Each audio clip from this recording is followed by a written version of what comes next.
este mundo hay hombres lobo o es un invento? Asesinó a varias personas en los montes de Orense. Haberse comido el autor de estos asesinatos los restos de sus víctimas. Un proceso único en la historia de nuestro país. Es el primer asesino múltiple investigado por el sistema judicial español. Él es un maestro del engaño. Por un lado, su aspecto amable y por otro, el monstruo que llevaba dentro. Es un caso espectacular, una caja de sorpresas que se nos van abriendo poquito a poco. Y empieza la historia criminal de Manuel Blanco Roma-Santa.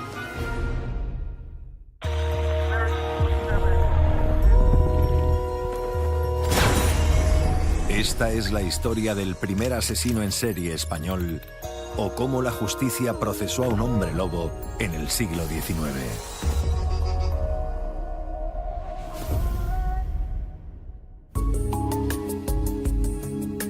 En 1852, un hombre menudo con pasaporte falso es detenido en tierras castellanas. Lleva más de una década en busca y captura. Acusado de matar a 9 personas, será deportado a Galicia para ser juzgado. La reina Isabel II escribirá su sentencia final.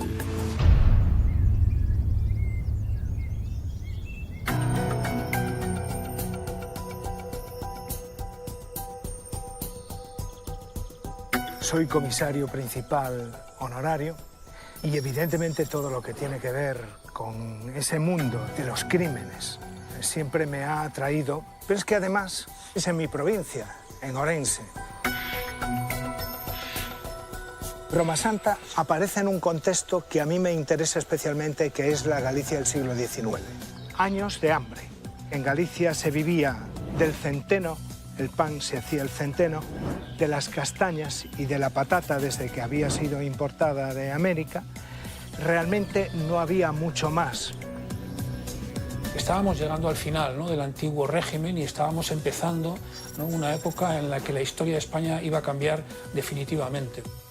Un momento en el que había mucho pobre, en el que la gente moría mucho y moría joven, un momento en el que muchos crímenes quedaban impunes porque no había un adecuado seguimiento de las personas ni de control de los ciudadanos. Si hoy en día a veces es difícil llegar a algunas aldeas de Galicia, imagínate lo complicado que podía ser llegar a aldeas de Galicia en aquella época. El aislamiento era prácticamente total. Unos tiempos realmente oscuros de esa Galicia mágica, poco evolucionada, del siglo XIX, donde no había absolutamente nada que tuviera que ver con la modernidad de otros lugares de Europa. Manuel Blanco Roma-Santa nace a principios del siglo XIX, ajeno a la guerra de la independencia y a las convulsiones políticas de las grandes ciudades. Pongan atención, señores. En la aldea de Esgos comienza su propia guerra. Un suceso de Galicia. Aquí les voy a explicar.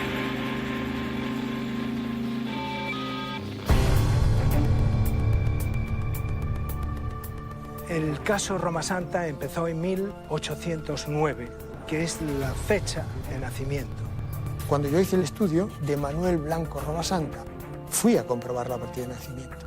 Fui a la parroquia de Esgos y no aparece nadie que tenga ese nombre. Lo que sí aparece es una tal Manuela Blanco Roma-Santa. Esa Manuela es en realidad Manuel Blanco Roma-Santa. Hay un elemento bastante importante y es que a los 10 años de edad, 10 o 12 años de edad, cuando realiza la confirmación, el nombre cambia a Manuel. La corrección en los documentos oficiales enmascara el motivo principal de sus crímenes. Pero todavía es un joven más que se casa a los 20 años, mientras Isabel II es proclamada reina a pesar de su minoría de edad. Su mujer muere al poco tiempo de casarse, no tiene descendencia y anda circulando por la provincia de Orense y vendiendo y comprando cosas. Se menciona Manuel Blanco Roma-Santa, alias Tendero, en distintas ocasiones en la causa. Incluso se había generado una leyenda a su alrededor de que vendía unto procedente de seres humanos en la zona del norte de Portugal.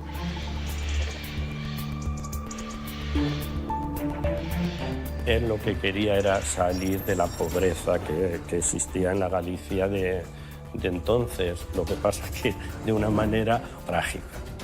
Lo que quiso es, con la grasa de sus víctimas, enriquecerse.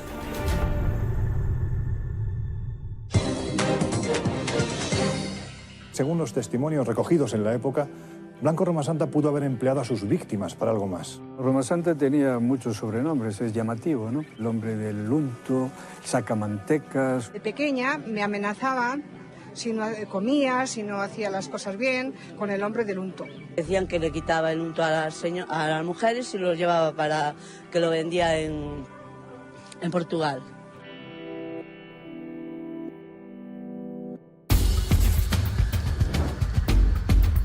Conocedor de los beneficios del ungüento de sebo humano para tuberculosos, Romasanta ve en su venta una próspera salida de la pobreza. La pequeña Isabel estrena su reinado personal cuando Manuel comienza a extraer la materia prima para su negocio. Él empieza pronto a matar. Empieza a trabajar de vendedor ambulante en Portugal. En los primeros meses se va de su pueblo con un vecino y ese vecino desaparece. Un individuo al que acompaña hasta el monte y que poco después aparece muerto. Se le acusa de la muerte de este individuo, pero Romasanta desaparece. Muchos años después, una señora de Mafeda dice, vino por nuestra casa y le pregunto por mi marido y me dice, tu marido se quedó en Portugal, pero me dijo que me des su ropa, su dinero, y la mujer, confiada, se lo da, por lo que va a ser su modo de actuar, que es por dinero, por más razones seguramente, pero también por dinero. Nadie que tenga hambre puede ser libre, porque van a predominar los instintos, van a predominar la biología sobre el raciocinio. El segundo asesinato es un alguacil de León. Él va a comprar a León material para luego revender por las parroquias y le debe mucho dinero al proveedor y le manda al alguacil para que le cobre. A los pocos días aparece muerto. Lo acusan, pero él huye.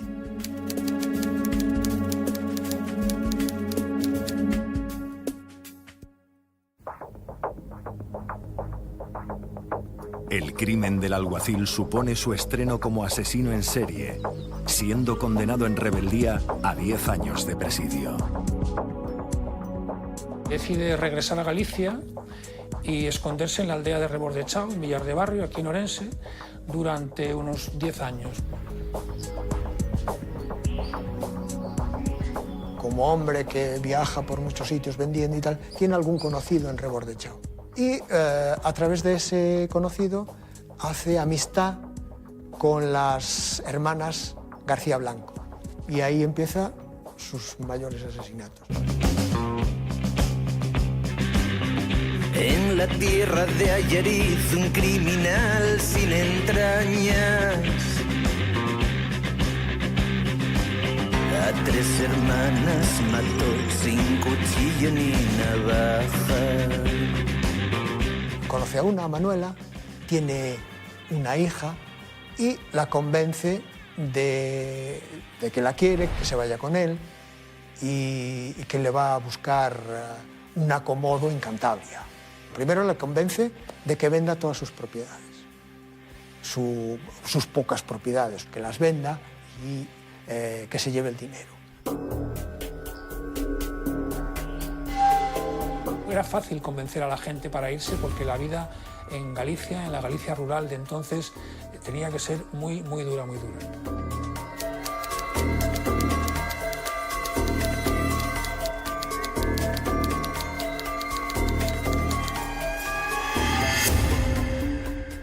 A los pocos días aparece Blanco Romasanta con dinero, con la ropa de Manuela, pero en ese momento la gente no desconfía.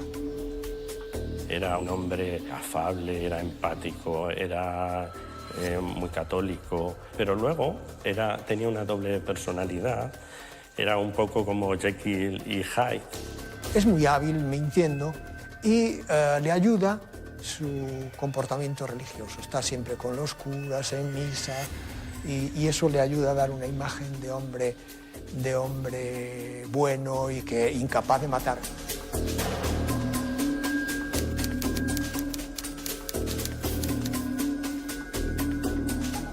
Y además se va y vuelve a los 2 días, es imposible que hubiera llegado a Cantabria, ¿no? Manuel Blanco Roma Santa incorpora mentiras en el procedimiento y en la relación que tiene con las familias. Se inventa una carta de una de las mujeres que ha llevado, en teoría, a Santander. Esa carta evidentemente está falsificada, pero sirvió para contentar o para tranquilizar a aquella familia.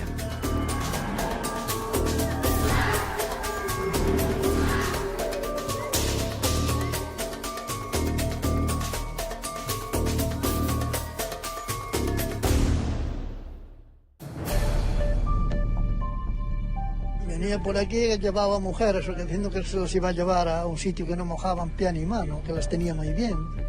Y eso, se marchaba con ellas. Recuerdo de haberlo dicho mi abuela. Utiliza repetidamente el mismo recurso, falsas cartas que él mismo escribía, que le entregaba a sus familiares como prueba de que se encontraban bien. Que le traía cartas a la familia escritas, claro, mira, están muy bien, muy contentas. Camelaba, vamos, en una palabra, camelaba a la gente.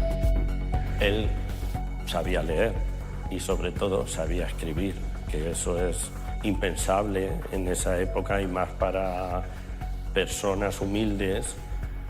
A mí es lo que más me ha llamado la atención de la personalidad de Roma Santa, su inteligencia.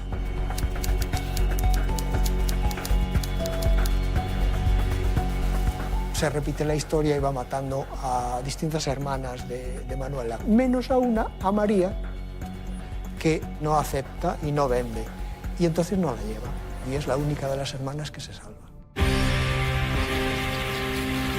El perverso criminal, no contento de su hazaña, a la hermana de Manuela, que Benina se llamaba, luego mató en el camino que a Santander llevaba. Y también a Josefina, que era la tercera hermana. Grandes investigaciones empezaron en España. Las muertes del sacauntos por docenas se contaban. Josefa es la última de las hermanas García que asesina. Pero habrá más víctimas. Otras vecinas con vidas parecidas.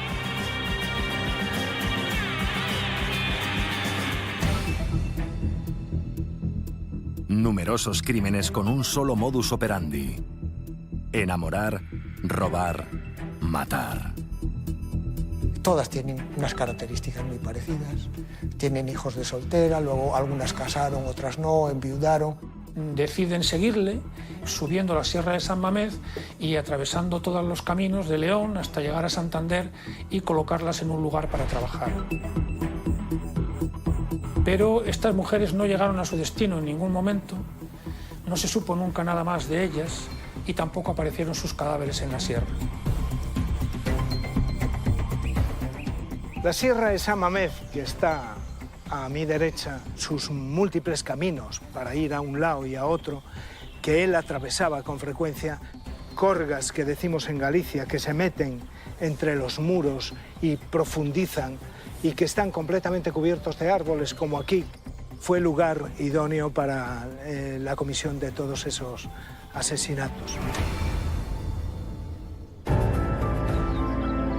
La frondosidad del paisaje no fue su único aliado.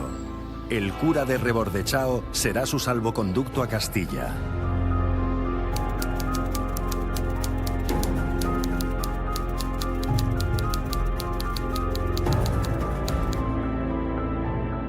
El cura siempre lo defiende. Cuando ya había sospechas, le dice que se vaya a la casa donde había nacido. Y allí la familia que tiene esconde a Roma Santa. En ese momento ya se tienen un gran número de datos de los crímenes que ha podido cometer.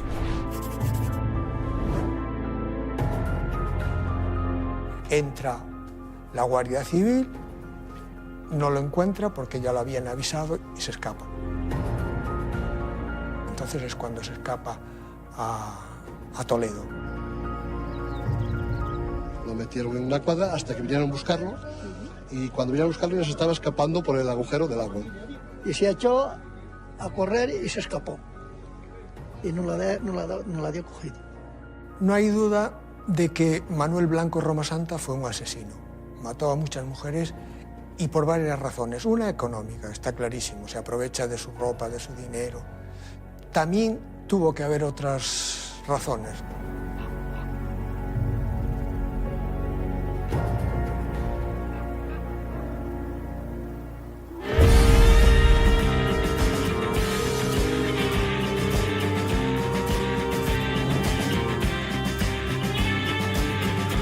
Dando gritos por el monte al malhechor encontraban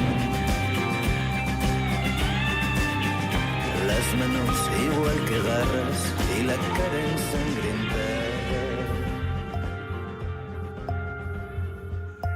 Yo vivo el mundo de la medicina forense desde la época en la que yo vivo, ¿no? Finales del siglo XX y principios del XXI, pero ponerse en la mentalidad y en la sociedad española de mediados del XIX no es fácil. Eso es lo que a mí más me ha fascinado desde el primer momento, ¿no? Dentro de la antropología, que tiene muchas especialidades, pues yo escogí estudiar creencias, costumbres, y sobre todo las creencias que para una persona de nuestra sociedad le parezcan más irrazonables.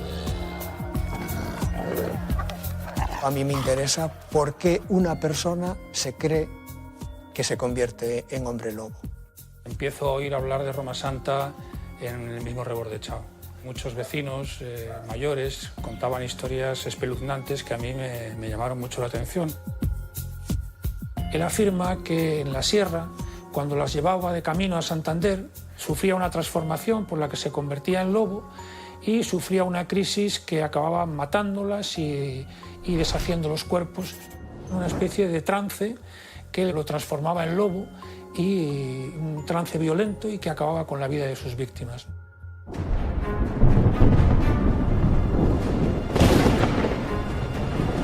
Pero en estos montes de Orense nadie podrá olvidar nunca las noches de luna llena. Entre mulleres e rapaces, pois non podían andar solos, polo concepto de que tropezaban co lobo e liquidaban. Es como una transformación de hombre en lobo. Lo que hice fue, con los ojos con la mente de un médico forense y de un antropólogo forense, leer los datos del juicio, los datos del sumario, que pudieran tener interés para un antropólogo forense y que nos permitiera sacar alguna deducción.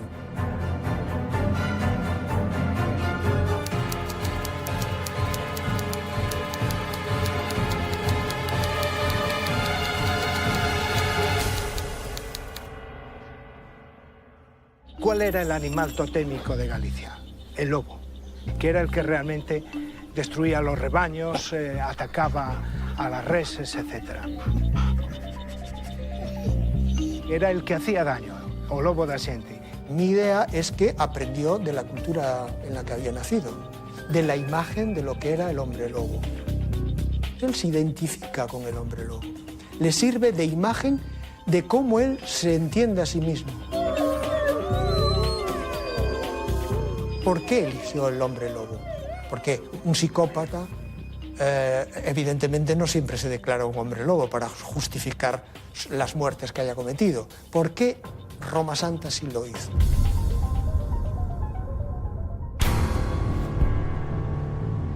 Los campos de la antropología, la historia y la medicina unen sus conocimientos para analizar la leyenda del hombre lobo. Viajan al siglo XIX para desentrañar el origen de la transformación de Romasanta.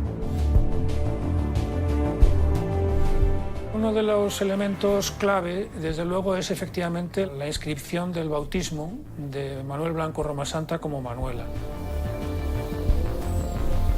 No es un error, está escrito voluntariamente. Inmediatamente pensé en la posibilidad de que realmente pudiera padecer algún trastorno endocrino, el pseudohermafroditismo femenino, que pudiera ser el responsable del trastorno y de la conducta de esta persona. Después Mariño Ferro hizo público que Manuel Blanco Romasanta pues pudiera tener algún tipo de trastorno. Era genéticamente una mujer, nació como una mujer. Tenía los cromosomas sexuales que tienen todas las mujeres. La única anomalía que tenía era que sus glándulas endocrinas generaban andrógenos cuando no deberían generar andrógenos, deberían generar estrógenos, hormonas femeninas. Generaba muchísimas hormonas masculinas. Y las hormonas masculinas, además de producir barba y reducir la capacidad del desarrollo mamario y las características femeninas externas, ¿no? Además de esto, los andrógenos, en términos generales, están relacionados con la violencia. Cuando nace es un hermafrodita. Cuando llega a la adolescencia aumentan las hormonas sexuales. Si aumentan las masculinas, la que había sido considerada niña se convierte en un hombre. Tendría el aspecto externo de un varón y quizá genéticamente, genitalmente por dentro, fuera una mujer. Eso parece ser lo que le pasó a Blanco Romasanta por todo su comportamiento. Una vis agresiva que parece incompatible con un conquistador. Son las dos caras de Romasanta, el asesino que descuartiza y el seductor que enamora. Llama muchísimo la atención que él siempre va a tener profesiones femeninas. Un comportamiento que los vecinos y todo el mundo hablaba como mujeril, ¿no? Porque se encargaba de cuidar al cura, se encargaba también de coser. Y además mide 1,35, tiene el cráneo muy femenino y se comporta como una mujer.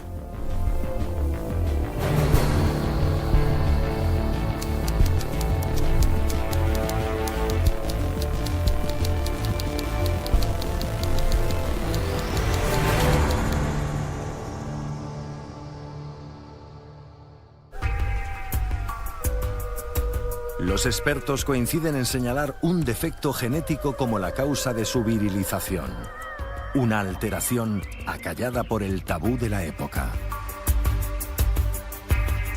El síndrome adrenogenital que define Mariño Ferro, y yo prefiero llamarlo pseudohermafroditismo femenino, es una anomalía hereditaria que lo padecen pues, un porcentaje relativamente alto de individuos, aunque es una enfermedad rara, pero para este tipo de enfermedad, dentro de las enfermedades raras, es una de las más, digamos, frecuentes. La propia enfermedad en sí misma no genera violencia, pero sí que creo que el hecho de que Romasanta tuviese un nivel posiblemente muy elevado de andrógenos para su sexo genético condicionaron su conducta violenta. Para entender su comportamiento, ante sí mismo se dijo: yo soy un hombre lobo. Un factor intrínseco camuflado e incontrolable al que se sumará un detonante externo. Considero que es un personaje poliédrico que condensa todo lo que es el imaginario colectivo gallego. Puede que la transformación de Romasanta en lobo, así como la propia certeza que él mismo tenía de que dicha transformación se producía, fuesen producto de las alucinaciones que le provocó la ingesta en mal estado del centeno con el que hacían el pan.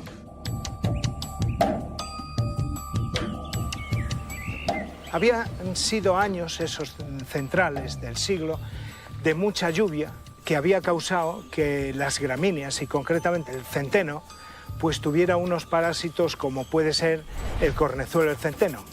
Y esto producía determinadas alteraciones de la percepción. Sabían que había que extraerlo de la espiga, pero cuando había hambre no había nada que extraer. Pienso que Manuel Blanco Romasanta pudo actuar bajo los efectos justamente del cornezuelo. ¿Por qué? Porque 100 años después, aproximadamente, Hoffmann descubrió, al hacer la 25 prueba con la ergotina, el principio activo del cornezuelo, que se podía extraer y sintetizar el ácido lisérgico diletilamina, lo que posteriormente fue conocido como LSD-25. Un alucinógeno natural se añade al cóctel de motivos histórico-biográficos que encendieron la mecha de los crímenes.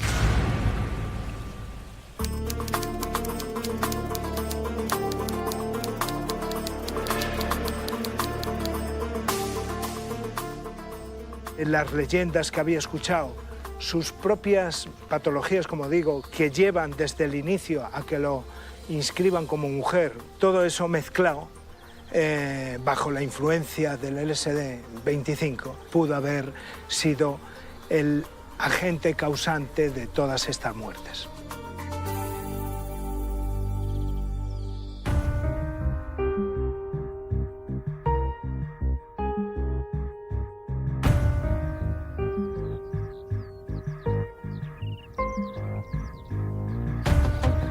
Los campos de siega castellanos son muy diferentes a los paisajes de Galicia. Tienen un colorido amarillento, ocre. Se respira el sudor de los labriegos con sus pañuelos atados para aguantar el suplicio del sol castellano.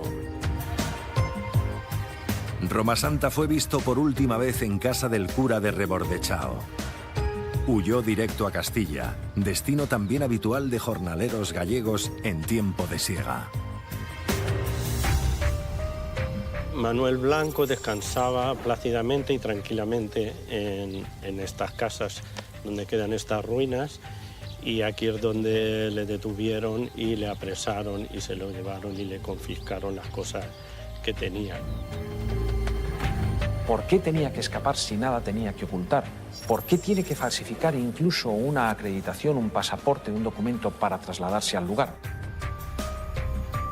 Dentro de una de las cuadrillas que se había desplazado a los campos a segar, había 3 paisanos de Manuel Blanco Roma Santa. Inmediatamente, claro, le reconocieron.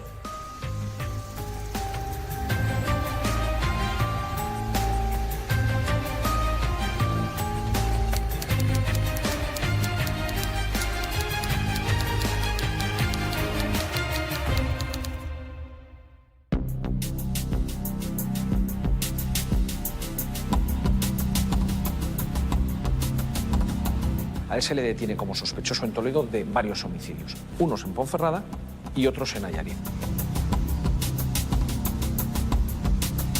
Sobre sus fechorías se redactaron más de 2000 páginas que permanecen en las dependencias del Archivo Histórico del Reino de Galicia, dentro de la titulada como Causa 1788 del Hombre Lobo. Este proceso es el único conocido en España donde se enjuicia y se condena a un licántropo. Es la única sentencia que se conoce contra un hombre lobo.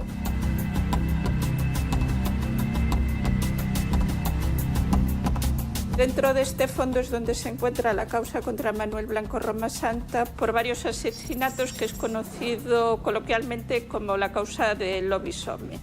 Es el primer asesino múltiple que tuvo seguramente la historia de España conocido e investigado por el sistema judicial español. Manuel Blanco Roma Santa no puede imaginar que su detención hará historia. No ya por sus crímenes, sino por el periplo jurídico que vivirá a partir de ahora en la prisión de Coruña mientras se escribe la penúltima página de su leyenda.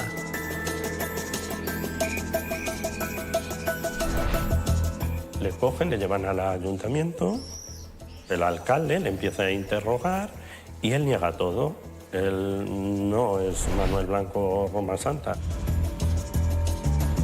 Cuando a él lo detuvieron, se le encontró una serie de documentación y entre ellas eran las cartas de varias de las víctimas o de personas desaparecidas que él tenía en su poder y que en teoría mandaban a la familia para asegurar que estaban bien. Van a su casa y ¿qué es lo que le encuentran? El pasaporte para pasar al Reino de Castilla.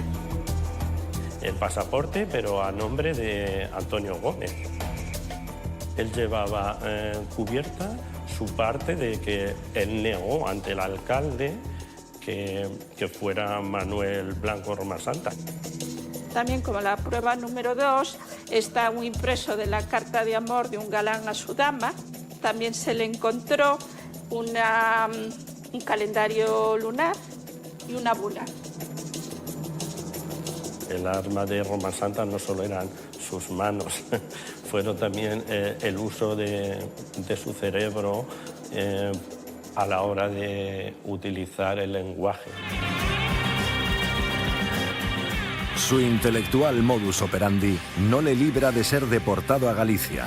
Comienza un singular proceso judicial que durará 2 años. En esta segunda parte, si las fuerzas no me fallan, daremos fin al relato que estremece a toda España.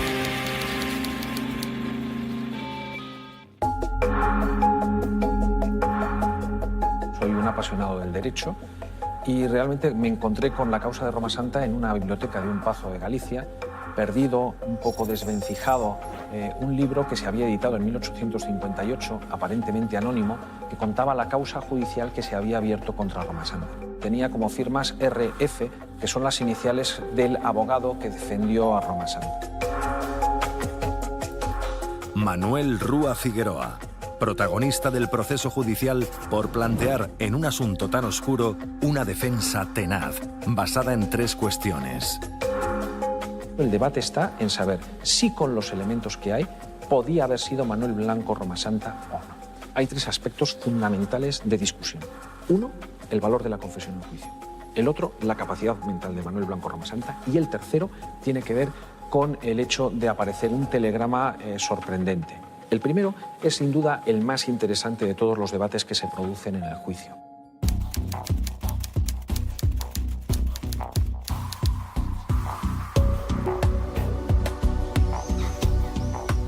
Al llegar a Berín, confiesa todo absolutamente. Cómo las mató, que luego aprovechó las ropas, cómo llevó a una, dónde fueron las muertes. Cuando le preguntan por qué, él dice que se convierte en hombre lobo.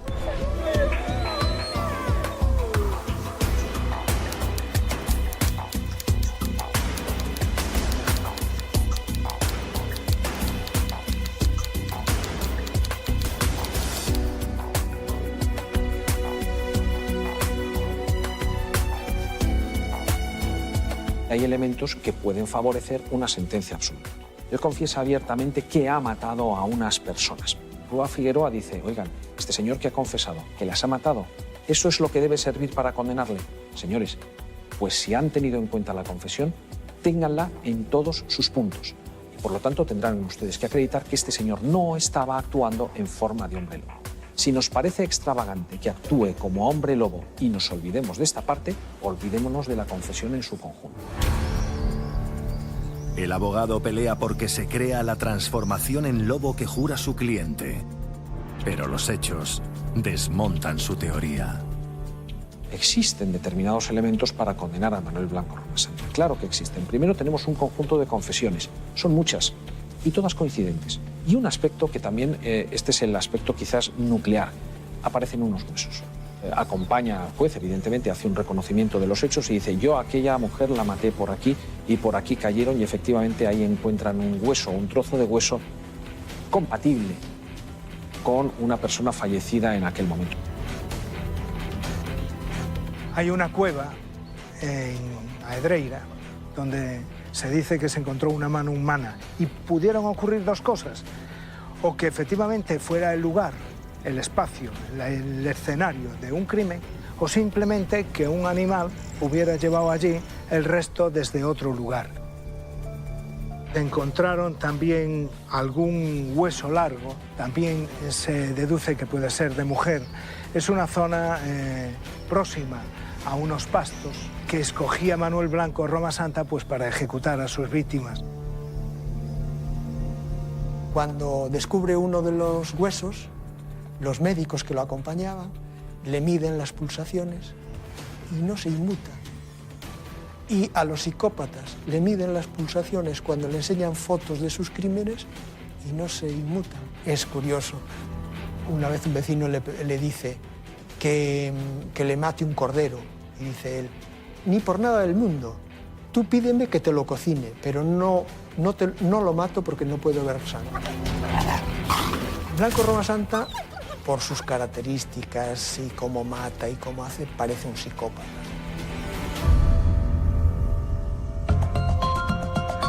La psicopatía es el segundo pilar que aborda la causa judicial. 6 facultativos de Allariz analizan sus palabras y sus actos. Una decisión trascendental, pues su locura podría ser su salvación. Ese segundo punto de discusión serio es el estado mental de Manuel Blanco Romasanta en el momento de cometer los hechos. Él lo que dice es, en una determinada noche de San Pedro, una pequeña maldición hace que me convierta en hombre lobo. Era capaz de comprender, de pensar, de entender lo que estaba haciendo, de decidir su voluntad de acuerdo con su comprensión. Aquí es cuando se produce un estudio muy interesante por parte de un conjunto de médicos que ejercen en Allariz. No pocos estudiosos se han dedicado tiempo a entender desde el punto de vista psiquiátrico qué le podía pasar a Romasanta, para entender si realmente era o no una persona imputable. No todos los psicópatas son asesinos. Para que eso suceda, tiene que haber, sobre todo, abusos durante la niñez o la adolescencia, abusos sexuales, maltrato. En el caso de Romasanta, yo creo que fue determinante el aspecto familiar. Después de un debate interesante y después de ver cómo es y cómo habla, llegan a una conclusión de que no le falta mentalidad, no le falta cabeza, lo que tiene es maldad. Después de escuchar el parecer tanto del fiscal como la de la defensa, la sentencia condena a muerte a Manuel Blanco Romasanta por el homicidio de 9 personas. La primera sentencia certifica su cordura legal. La sentencia del 6 de abril de 1853 le condena a garrote vil y al pago de 1.000 reales de pena por cada víctima. La causa concluye textualmente que es un malvado de claro entendimiento que aventó la sensibilidad del corazón ávido de lucro, que resulta ser lobo cuando le conviene serlo. Abocado a morir, estaba por llegar el tercer pilar de la causa judicial. Las alejadas vidas de la reina y del asesino en serie finalmente se cruzan.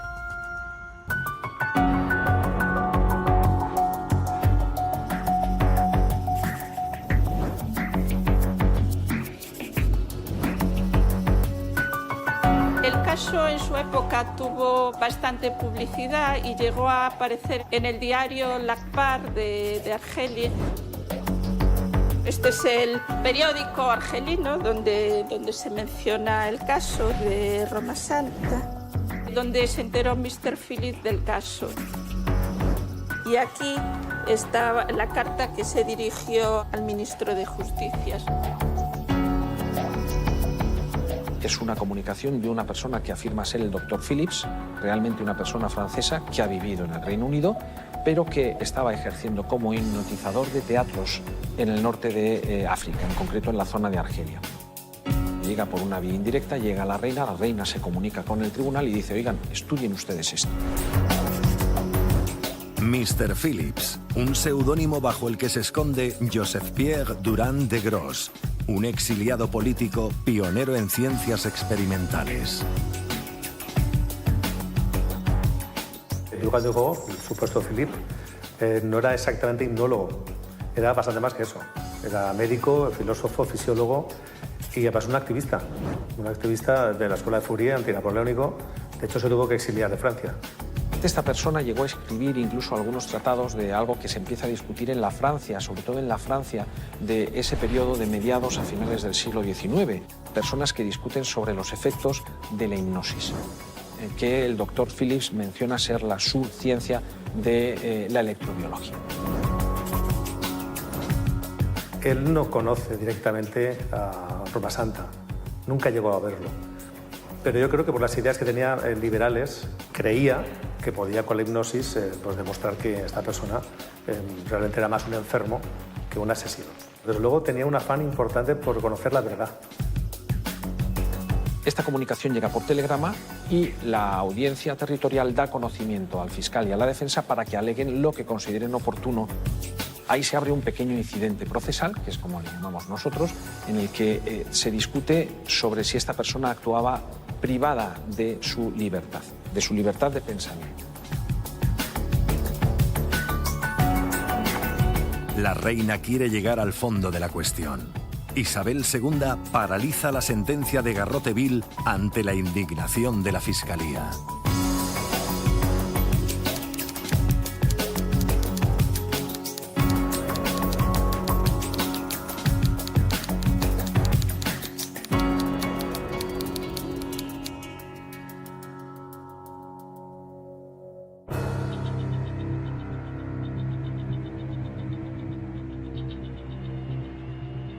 Cuando nos estamos moviendo en el siglo XIX, un indulto forma parte del derecho a aplicar justicia.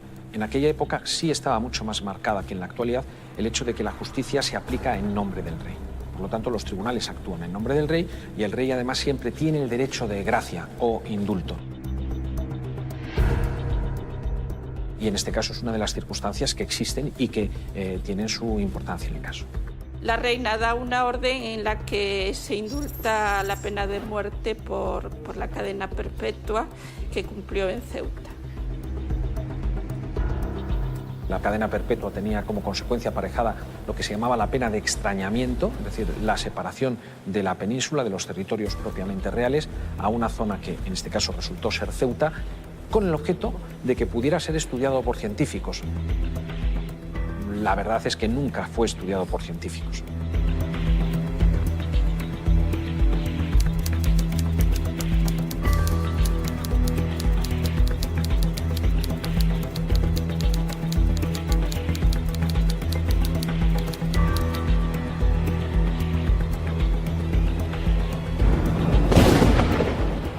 Y hasta aquí llegó esta historia. Nada es lo que volvió a saberse del protagonista de un proceso único en la historia de nuestro país. Nada hasta ahora. Varios investigadores han logrado desvelar uno de los grandes enigmas de los 2 últimos siglos.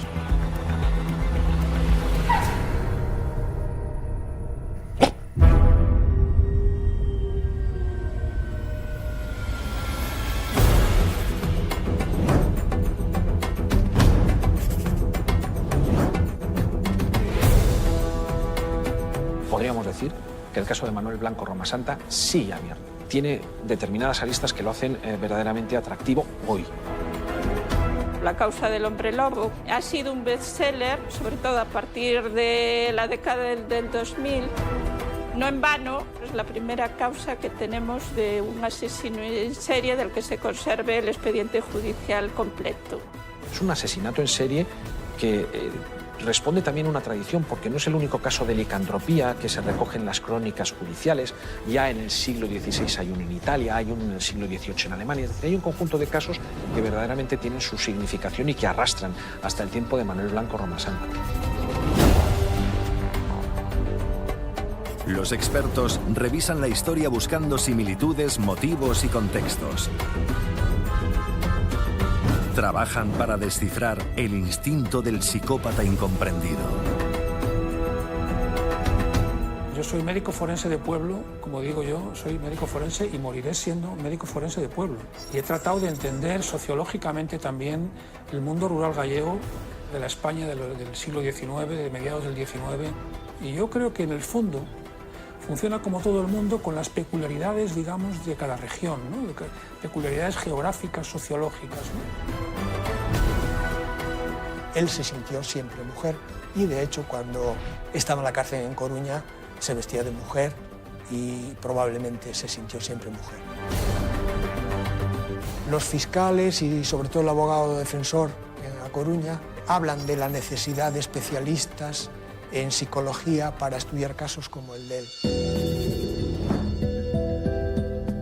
Hoy los casos de síndrome adrenogenital son tratables y, evidentemente, el caso de Romasanta hoy probablemente no llevaría a Romasanta a ser el criminal que fue.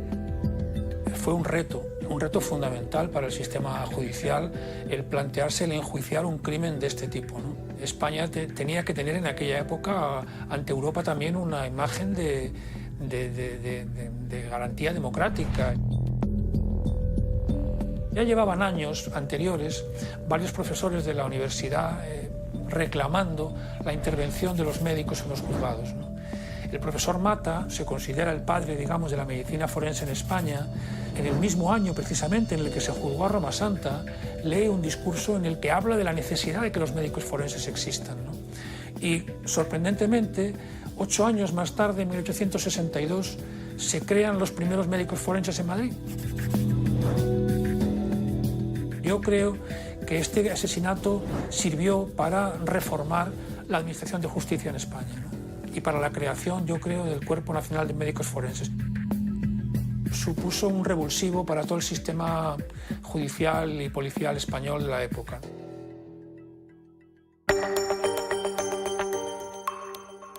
Indudablemente, la causa contra Manuel Blanco Roma Santa cambió la criminología española. Siglo y medio después de los acontecimientos, en 2012, el caso recobra actualidad. 2 abogados y estudiosos del hombre lobo descubren el paradero de sus restos mortales. Los hermanos Castro localizaron el certificado de defunción de Manuel Blanco Roma Santa en el penal de Ceuta. Pensamos que el cadáver de Roma Santa, como estaba en un penal, fue enterrado en donde se enterraban a los penados, pero quizás no, quizás se le enterró en el cementerio común y quizás haya algún registro. Sería importantísimo encontrar los restos cadavéricos de Manuel Blanco Roma Santa.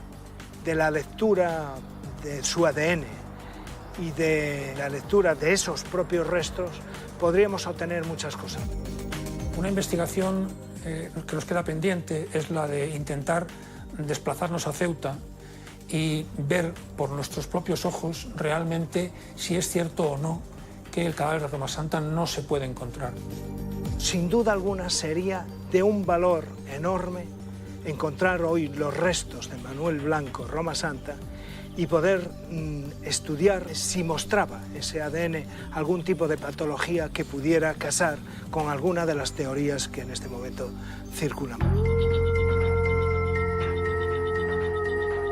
La alteración genética que hizo de Manuel a Manuel, el hambre que le llevó a comer lo que encontró por el camino, el imaginario colectivo gallego.